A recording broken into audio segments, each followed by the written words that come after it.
Bukan nak kata awet abang Honda je, awet abang Conti punya mata pun akan tengok juga kereta ni. Inilah dia Alfa Romeo 159 2.2 tahun 2009. Kereta ini menggunakan enjin jet thrust Tokyo Matrix dan menggunakan transmission 7-speed, 6-speed automatic manual. Kereta ini dah fully rebuilt daripada direct owner kita dan ready untuk dibawa di jalan raya dan di track. Dari segi interior, dalaman dah siap pakai full original Alcantara dan di belakang pula dah siap pasang half kit dan spesifikasi ini fully legal di jalan raya.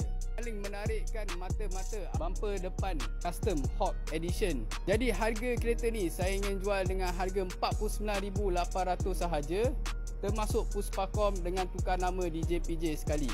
Jadi sesiapa yang minat boleh tengok kereta lokasi di Selayang, under Rad Motoring dan hubungi saya. Assalamualaikum.